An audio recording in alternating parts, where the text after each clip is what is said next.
1 million people signed a petition over a dead racing game. Not a war, not an election, not even inflation, a racing game. And yet, the Stop Killing Games initiative has become one of the largest consumer movements gaming has ever seen in years. Which then raises an interesting question: why?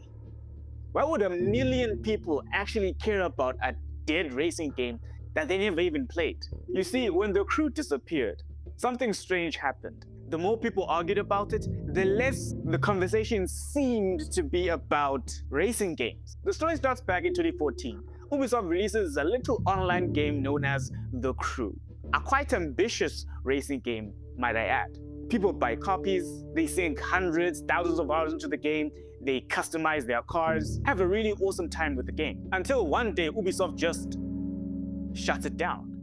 Now, normally, that wouldn't really be a story. I mean, games shut down all the time, communities move on, servers close. That's the reality of online games. So why wasn't it the case with this one? You see, the crew didn't merely just lose support. The crew became virtually unplayable, completely inaccessible. That basically means that if you owned the game, you had a physical copy, you couldn't play the game at all. So naturally, people start asking, if I bought it, then why is it that somebody else can decide whether or not I can play it? I own the damn thing, don't I?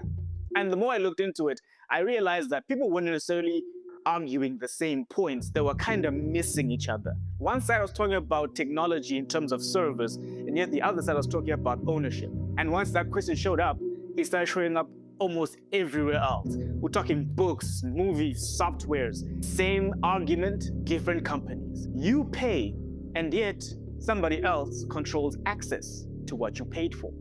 And to be honest, at first glance, this simply looked like just another typical gaming controversy.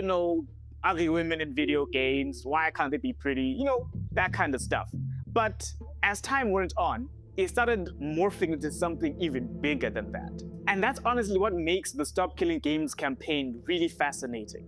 Because what happened was the campaign exploded. And with that explosion, more than 1 million verified Europeans signed the petition. It even reached the European Commission. I mean, that alone forced lawmakers to examine this petition, examine the issue.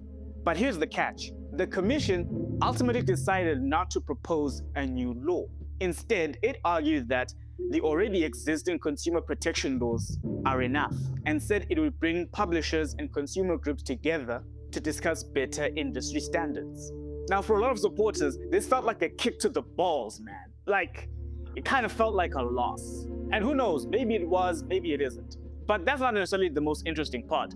I think what makes this thing far more fascinating is that whether the law changes or not, the conversation has already been had.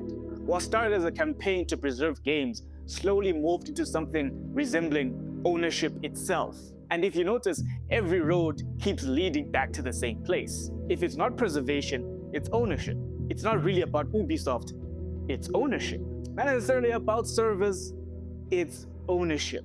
The battlefield keeps changing, and yet the question still remains. And that's where I think that this story simply becomes bigger than just gaming itself. The Crew wasn't the movement itself.